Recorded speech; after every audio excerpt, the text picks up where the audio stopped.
Hello everyone, welcome to coding for Dev. तो आज की वीडियो में बात करेंगे स्टैटिक फाइल जनरेशन के बारे में कि एफएफजी क्या होता है और इसमें इंक्रीमेंटल रीजनरेशन क्या होता है। तो व्हाट इफ एफएफजी, इसको हम डिटेल में एक्सप्लेन करेंगे। तो एफएफजी होता है कि हम जब रिएक्ट पेजेस को प्री रेंडर करते हैं एचटीएमएल में एट बिल्ड टाइम, तो हम एक रिक्वेस्ट भेजते हैं without any request time. Okay, तो इसको रिवल्टिंग एचटीएमएल जो फॉरवर्ड होती है, इसको हम स्टैटिक फाइल बोलते हैं। ओके, और ये होती है विया फीडेन के मदद से। ओके, तो आप जब भी सोचते हो कि जब रेंडर होता है वंस और हम मेनी टाइम इसको यूज़ कर सकते हैं, वो हम किसकी मदद से करते हैं? वो हम करते हैं एफएफजी की मदद से। अब इसका बेनिफिट क्या क्या है? तो ये है अल्ट्रा फास्ट लोड। क्यों? क्योंकि एचटीएमएल ऑलरेडी जनरेटेड होती है। सेकेंड है ग्रीड फॉर एफईओ, जो क्रॉलर फॉर गेट उसको फुल कंटेंट ले सकते हैं हमारी वेबसाइट का। प्रिडिक्टेबल परफॉर्मेंस, उस पर जो हमारा सर्वर रेंडर होता है एक रन टाइम पे रेंडर होता है।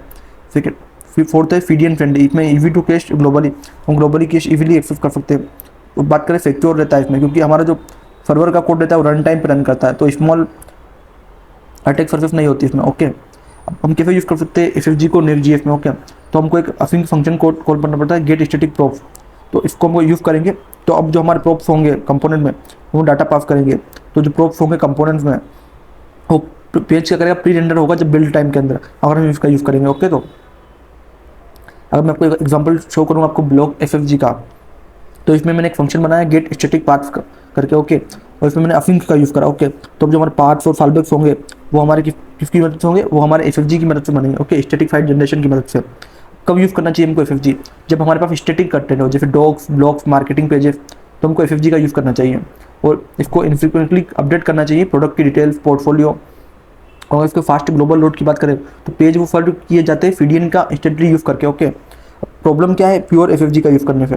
इसलिए जो हमारा डाटा वो फ्रिक्वेंटली चेंज होगा। और हम जब भी हमको रिबिल्ड करना होता है, तो हम फाइल को एवरी टाइम तो हम इसका यूज़ करते हैं, जिसमें इसमें क्या होता है? इंक्रीमेंटल फाइल जनरेशन होता है, आईएफआर। ओके, अब what if incremental file generation? तो ये आईएफआर क्या करता है? अलो करता है स्टैटिक पेजेस को फाइल में बिल्ड करने के लिए without rebuilding the whole of complete. Okay, तो वो इंक्रीमेंट कर देता है उसको, ना कि रीबिल्ड करता है। और जो पेज है हमारे वो स्टिल फॉरवर्ड होंगे स्टैटिकली। ओके, बट हम क्या कर सकते हैं? फेड कर सकते हैं रीवैलिडेशन इंटरवल। जो न्यू एचटीएमएल हमारी जनरेट होगी वो बैकग्राउंड में जनरेट होगी और ऑटोमेटिक अपडेट हो जाएगी जब नेक्स्ट रिक्वेस्ट आईडी उसके बाद। ओके, अगर मैं आईएफआर का फिल्टर्स की बात करूँ तो इसमें हम गेट स्टैटिक प्रोप्स का यूज़ करते हैं और इसमें हम रीवैलिडेट करते हैं 10। ओके, मीन्स हम जो पेज को रेंडर करेंगे वो आफ्टर 10 सेकंड करेंगे। ओके, और इसमें जो नेक्स्ट होता है रिक्वेस्ट वो ट्रिगर करती है बैकग्राउंड में रीजनरेशन के लिए। ओके, और इसमें जो न्यू पेज क्रिएट होते हैं कैश के लिए, वो फर्व करते हैं फ्यूचर यूज़र के लिए।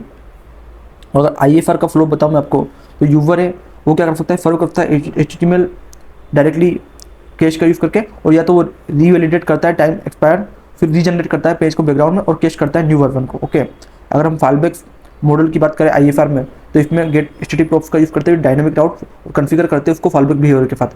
अगर मैं मोड की फाइल्स की बात करूँ तो उसमें हम प्री बिल्ड पाथ देते हैं जिसको हम 404 बोलते हैं। अगर 2 की बात करूँ तो इसमें हम पेज नोट बिल्ट येट को फॉलबैक शो करते हैं जो बिल्ट ऑन डिमांड बनाता है। ओके, अगर ब्लॉकिंग की बात करूँ तो इसमें पेज हमारे बिल्ट होते हैं ऑन डिमांड और वेट करते हैं एचटीएमएल का बिफोर शोइंग, हमारा डाटा शो करने से पहले इसको शो करती है। ओके, और बेस्ट यूज़ की बात करूँ मैं आपको आईएफआर का, जो ब्लॉग फॉर न्यू फाइट होती है उसमें कंटेंट अपडेट होता है रेगुलरली, उसमें हमारा अपडेट होता रहता है। ओके, जो प्रोडक्ट कैटलॉग होते हैं, न्यू आइटम होते हैं, उसको स्क्रॉल करता रहता है। उसमें जो मार्केटिंग पेज रहते हैं हमारा डायनामिक सीएमएफ और ड्रिवन कंटेंट, उसको स्क्रॉल कर लेता है।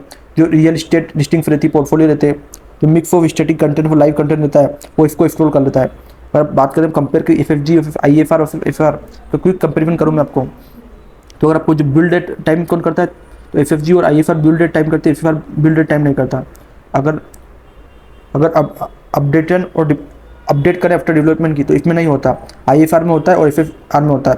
अगर सर्वर पे रन करने की बात करें तो एफएफजी में वर्क नहीं करता और जनरेशन में वर्क नहीं करता, लेकिन एफएफआर में एवरी रिक्वेस्ट पे वर्क करता है। ओके, अगर परफॉर्मेंस की बात करें तो एफएफजी में फास्टेस्ट होता है और आईएफआर में फास्टेस्ट होता है, क्योंकि उसमें फीडिंग का कैश रहता है, और एफएफआर में हमारा क्या फ्लो रहता है, क्योंकि वो सर्वर पर डिपेंड रहता है। ओके, अगर एफईओ फ्रेंडली की बात करें तो तीनों ही एफईओ फ्रेंडली रहते हैं।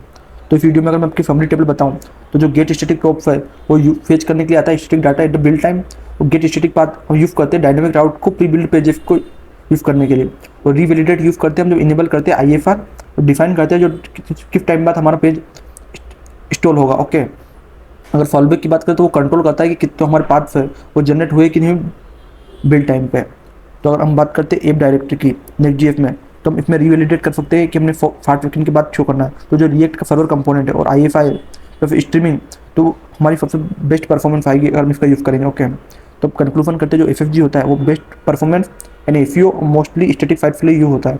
और IFR की बात करें जो कि बेस्ट है both world static plus dynamic, जो अपडेट करता है पूरे और उसको रिबिल्ड करता है। और यूज की बात करें नेटजीएफ की, जो हैंडल करता है ऑटोमेटिकली जितने भी क्लीन और डेवलपर का यूजर एक्सपीरियंस को इन्हांस करता है। ओके, तो इस वीडियो में मैंने आपको बताया कि forward fight static fight generation क्या होता है, मैंने आपको डिटेल में एक्सप्लेन करा। मैंने आपको बताया इसमें इंक्रीमेंटल फाइट जनरेशन क्या होता है, IFR क्या होता है। तो अगर आपको वीडियो से रिलेटेड कुछ भी डाउट है तो आप कमेंट कर सकते हो। और इसी तरीके के और वीडियो देखने के लिए कोडिंग फॉर डेव को सब्सक्राइब करो। Thank you for watching.